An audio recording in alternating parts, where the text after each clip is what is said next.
जितने प्रकार के मनुष्य जीवन में अंधविश्वास है, पाखंड है, भ्रम है, और ये पाखंड विभिन्न स्तरों पर है। जैसे मैं कह रहा था कि स्त्री और पुरुष के बीच में बहुत सारी भिन्नताएं हैं। जैसे एक पुरुष अगर विदुर हो जाए, उसकी पत्नी मर जाए, तो समाज के लोग उसके साथ किसी प्रकार का कोई दुर्व्यवहार, पक्षपात नहीं करते, न उसकी कोई पहचान होती है। लेकिन देखिए, यही हमारी माँ है, बहनें हैं, बेटी है, जब किसी कारणवश वो विधवा हो जाती है, इसमें उसका कोई बस नहीं है, ये समाज उसके को तिरस्कार भी करता है, अपमानित भी करता है, एक पहचान भी देता है, और जितने प्रकार के सांस्कृतिक और मांगलिक कार्यक्रम होता है उससे दूर रख दिया जाता है। ये स्त्री जाति के साथ अपमान है, घोर अपमान है कि नहीं है? ये पक्षपात चल रहा है कि नहीं चल रहा है? ये भी पक्षपात हमारे समाज में चल रहा है। और ऐसे नहीं, बेटियों के साथ और बेटों के साथ जो पक्षपात होते हैं, यही पक्षपात एक कारण है लिंग अनुपात खत्म को बढ़ावा देने का। और आज कठिन परिस्थितियां ये होती चली जा रही समाज की, लिंग भेद के कारण में अनुपात में इतने गिरावट आई है, इतने गिरावट आई है। कई प्रदेश का गिरावट तो इस स्तर पर है कि 100 पुरुषों पर 70 से 75 लड़कियां ही बची है। सोच करके देखिए, कभी विचार करिए। आज आप जरूर बोलते हैं कि लड़की लड़का में भेद नहीं है। ये लड़की लड़का में भेद तभी समाप्त होगा जब आपकी दृष्टि सही हो जाएगी, जब आपकी भावना सही हो जाएगी। लेकिन ये केवल पुरुषों की देन नहीं है, इन बहनों की भी देन है। जब इस बहन के कोख में बच्चा पलता है और जन्म लेता है, और जब बच्चा लड़का के रूप में पैदा होता है, वो शिशु जब लड़का के रूप में पैदा होता है, तो बहनों को बड़ी खुशी होती है। और इनके ही गर्भ से एक लड़की का जन्म होता है, तो इसको खुशी भी मिलती। पक्षपात तो आप भी करते हैं ना। आपके घर में बेटा है और बेटी है, तो बेटा के साथ आप जो व्यवहार करते हैं, बेटा 9 बजे 10 बजे 11 बजे कहीं भी घूमता हो, बात एक समझिएगा। आपके घर में भी कोई बेटा होगा 10 साल का, 15 साल का, 20 साल का, अगर वो बस 10 बजे 11 बजे 12 बजे रात तक भी घूमता रहेगा, तो आप उसे टोकते, रोकते और बरसते नहीं, क्योंकि आप कहते ये तो लड़का है, इनका काम है घूमना। अगर वो गलती कर भी दे, थोड़ी उसे चुक भी हो जाए, किसी लड़की के साथ दुर्व्यवहार भी कर ले, तो आप कहते लड़का है जी, उम्र में हो जाता है। लेकिन वही आपकी बेटी, वही घर की लड़की, अगर 7 से 8 बज गए कहीं बाहर जाते जाते और थोड़ी देर हो गई, तो आप अपने बेटी को डांटने लगते हैं और बोलने लगते कि ये हमारे नाक कटवाने वाली हो क्या हमारे जीवन को बर्बाद करने में तुली हुई हो? तुम कहाँ गई थी? ये क्यों होता है? अगर उसने कोई गलती की है तो आप डांटते हैं। और मैं आपको इस मंच से कहता हूं, जिस दिन आप अपने लड़कों पर आप लगाम बांधना चालू कर देंगे, अगर उस पर फोकस करना चालू कर देंगे, अगर बच्चों पर नियंत्रण करना चालू कर देंगे, तो मजाल है कि हमारे घर की बेटियां भी बिगड़ पाएगी। अगर बेटियां बिगड़ती है तो उसके कारण कोई बेटा ही तो होगा, चाहे किसी घर का बेटा हो। इसलिए ये मत समझना कि आपका घर का बेटा कहीं भी चला जाए और किसी के घर के बेटी का वो उनके साथ दुर्व्यवहार करे, तो एक दिन आपके घर के बेटे के साथ भी कोई दुर्व्यवहार करने के लिए आगे आ जाएगा। इसलिए लड़की लड़का का भी भेद समाप्त करिए। गुरु कबीर साहब ने कहा, आधे बसे पुरुष आधे बसे जोय। इस प्रकृति में, इस संसार में जो निर्माण भी होता है और अधिकार भी होता है, दोनों का बराबर होता है। न स्त्री ही जन्म दे पाएगी और न पुरुष मात्र से जन्म हो सकता है। दोनों के संबंध से, दोनों के बराबर के सहयोग से ये सृष्टि चलती है, ये प्रकृति चलती है। इसमें कोई छोटा और बड़ा नहीं है। इसलिए भाई लोग, कभी ये अहंकार मत करना पति देवता होता है और स्त्रियां तो दासी होती है। हमारी संस्कृति में कहते हैं स्त्रियां देवी हैं तो पति देवता है। लेकिन माताओं से मैं एक निवेदन करूंगा कि ये इनको देवता तब मानना जब इनके अंदर देवता का गुण आ जाए। अगर ये देवता शराब पीता है, ये देवता बीड़ी पीता है, ये देवता तंबाकू खाता है, अरे तो ऐसे देवता की पूजा करने की क्या जरूरत?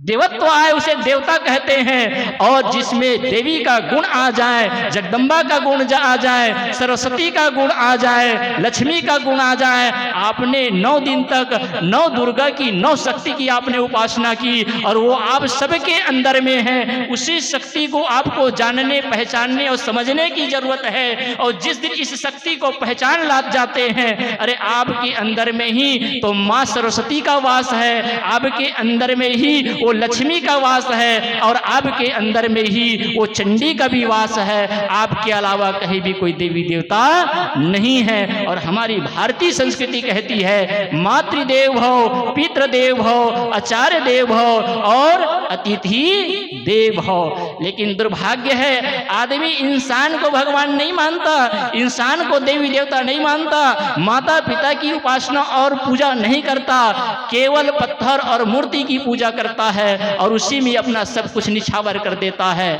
आदमी सवेरे से शाम तक केवल पत्थरों की पूजा करते करते उसकी बुद्धि भी पथरा गई है, जड़ता आ गई है और इंसानियत समाप्त हो गई है। मैंने तो देखा कि इसी नवरात्रि के समय में भी बलि के नाम पर निरीह प्राणियों की बलि दी जाती है।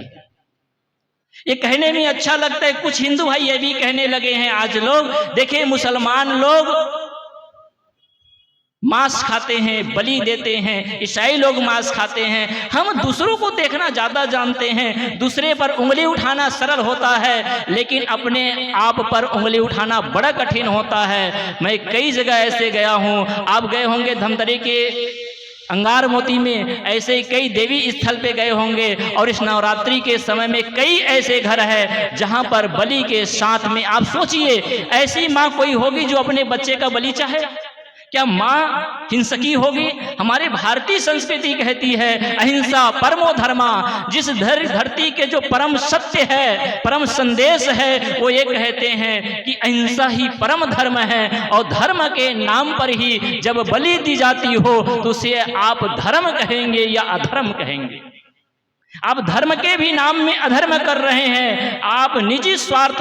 यहीं पास में आपके क्या है, चंद्रहासिनी मंदिर है, चंद्रहासिनी मंदिर में भी रात दिन बलि दी जाती है और नदी के किनारे में बैठ करके आप चाव से खाते हैं। गुरु कबीर साहब ने कहा जो तोहरा सांचा देवा, खेत चरत कोई ना लिया जी। कबीर साहब कहते अगर तुम्हारा देवता सच्चा है तो छोड़ दीजिए ना, चढ़ाते ना, जैसे नारियल चढ़ाते हैं वैसे बकरी को चढ़ा दीजिए, वैसे भेड़ को चढ़ा दीजिए, अब उसको खाना हुआ खा लेगा। आज तक कोई देवी देवता ने मांगा क्या किसी देवी देवता ने खाया क्या? नहीं, आप तो केवल भोग लगाते हैं थोड़ा सा और सारा चढ़ कर जाते हैं। खुद अपने निजी स्वार्थ के लिए, जिह्वा लोलुपता के कारण आप धर्म के आड़ में आप पाप न करिए। और मैं कहता हूं कि धर्म के आड़ में कभी धंधा भी मत करिए। तो समाज में बहुत प्रकार की असमानता है, बहुत प्रकार की बुराइयां हैं। मैं एक ही बात कहते हुए अपनी वाणी को विराम करूंगा, समाज में जितने प्रकार के अंधविश्वास पाखंड है इससे बाहर निकलिए। किसी प्रकार का कोई जंतर मंत्र नहीं होता, भूत प्रेत नहीं होता।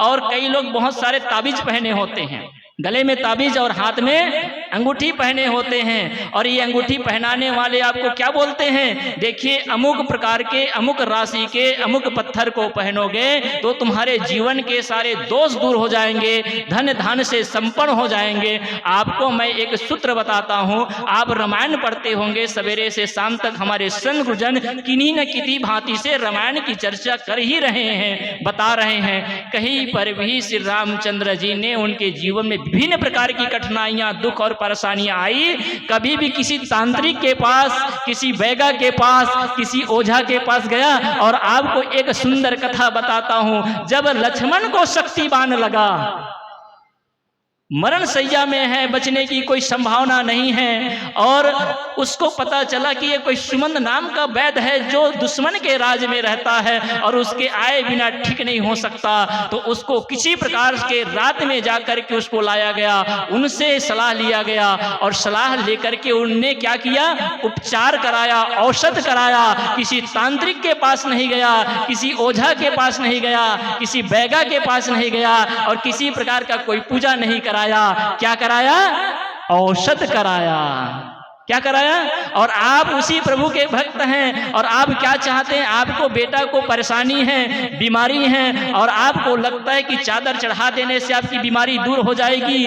आप प्रार्थना करेंगे और आपकी बीमारी दूर हो जाएंगी। किसी बाबा ने कह दिया हमारे पास आ जाइए और केवल पानी को पी लीजिए, भभूत को चाट लीजिए, आपकी बीमारी ठीक हो जाएगी। तो इससे बड़ा धोखा कुछ और हो सकता नहीं है। अगर एक अंगूठी पहनने से आपके जीवन के सारे दुख दूर हो जाते, अरे वही अंगूठी बेचने वाले फुटपाथ पे बैठे हैं और चंद 10 रुपए 50 रुपए 1000 2000 के चक्कर में बेचारे दिन भर वो गर्मी झेलते हैं। अरे उनके जीवन का दुख तो दूर नहीं हुआ, उनकी गरीबी दूर नहीं हुई, तो क्या खाब आपकी गरीबी दूर हो जाएगी? और एक बात मैं बता देता हूं, हमारे जितने भी देवी देवता है कहां पैदा हुए जी? भारत में। आज से आप लोग भगवान पर केस करना, ठीक है? किस बात के लिए? अगर हम सरकार को इनकम टैक्स देते हैं, टैक्स पताते हैं, तो हम सरकार से अधिकार भी रखते हैं कि हमारे समाज की, देश की भलाई भी करे, हमारी सड़क भी बनाए, हमें बिजली भी दे। क्यों? क्योंकि हम टैक्स देते हैं। सही कि नहीं? अगर हम भगवान को पूजा करते हैं, सारे देवी देवता का स्टॉल यहीं पर है, लक्ष्मी की पूजा करें हम और अमेरिका को धन दे लक्ष्मी देवी, उस पर कोई इनकम टैक्स के लिए उन पर केस होना चाहिए ना। हम पूजा करते हैं लक्ष्मी की, हम पूजा करते हैं गणेश की, हम पूजा करते हैं कुबेर की, और सारा धन देता है अमेरिका इंग्लैंड को, और हम लोग तो हो गए गरीब जी।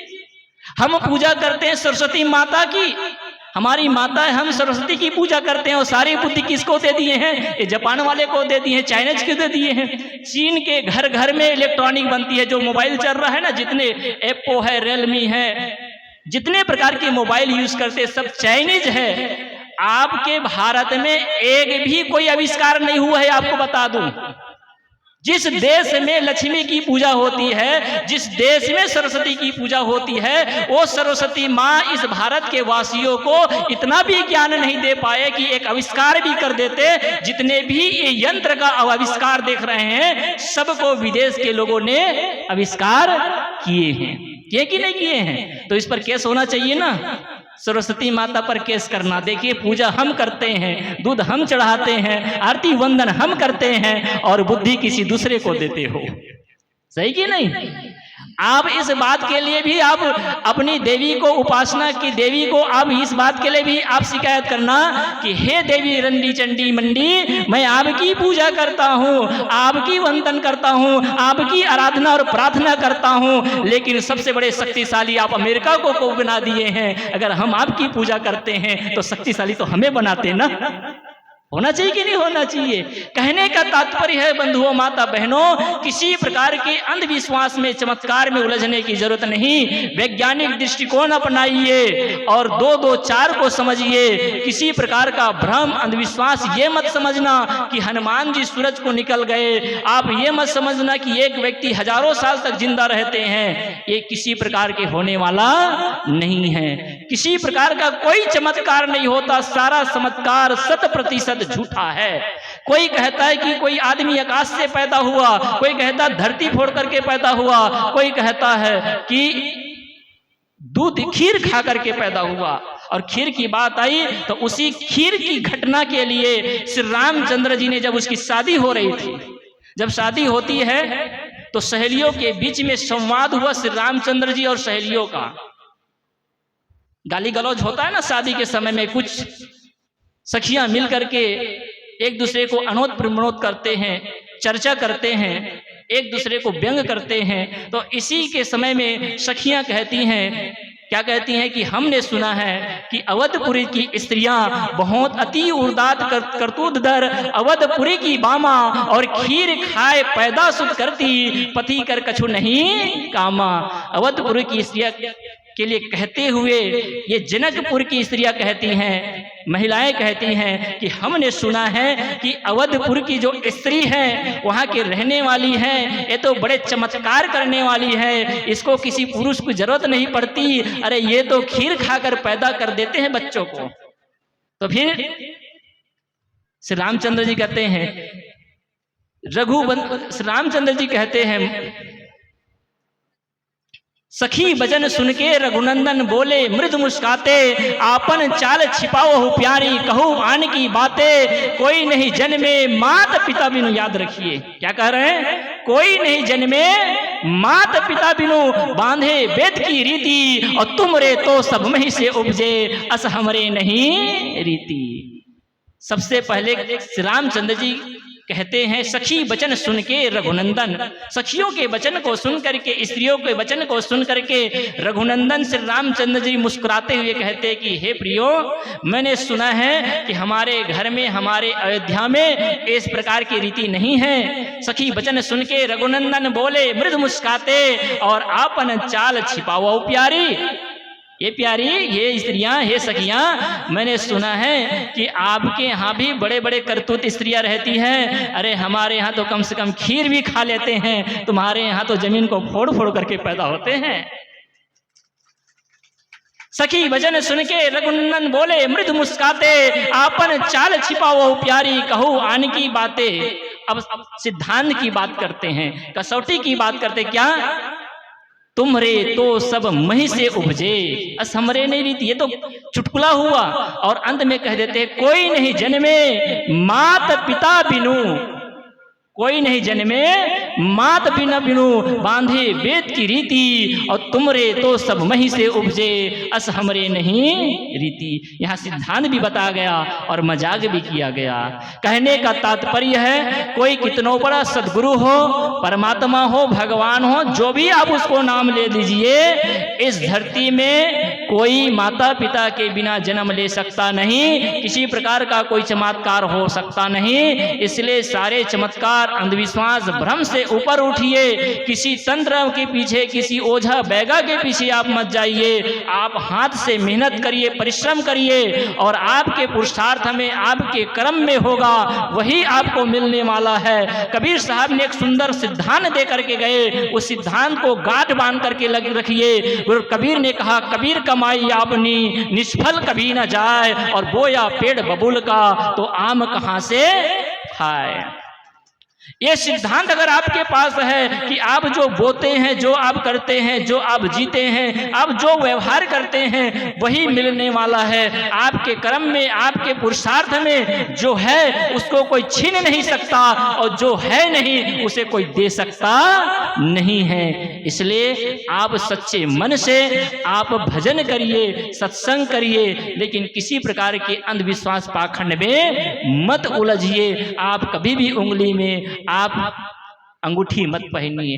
फैशन के लिए पहन ले तो कोई बात नहीं, गले में आप घंटी मत पहनिए, आप कंठी पहनना सीखिए। हमारी संस्कृति घंटी नहीं, कंठी पहनने के लिए बोलते हैं। चाहे वह आप वैष्णव हो, चाहे सेवाचारी हो, चाहे कबीर पंथी हो, हमारे संतों ने, गुरुजनों ने आपके गले में कंठी पहनने का संदेश करते हैं, घंटी पहनने के लिए नहीं। इसलिए आप किसी प्रकार के भ्रम, अंधविश्वास, पाखंड का शिकार मत बनिए, कहीं भूत प्रेत का शिकार मत बनिए, और किसी तंत्र मंत्र, ओझा बैगा के चक्कर में मत पड़िए। और अंतिम बात कह करके अपनी वाणी को विराम करूं। जितने प्रकार के धर्म गुरु ये पाखंड फैला रहे हैं कि पूजा करने मात्र से, उपवास करने मात्र से, और शहद चढ़ा देने मात्र से, दूध चढ़ा देने मात्र से आपके जीवन के सारे दुख नष्ट होते हैं, आपके बेटा पास होता है, इस प्रकार से होता है, ना मालूम कितने प्रकार के अंधविश्वास, पाखंड फैलाया जाता है।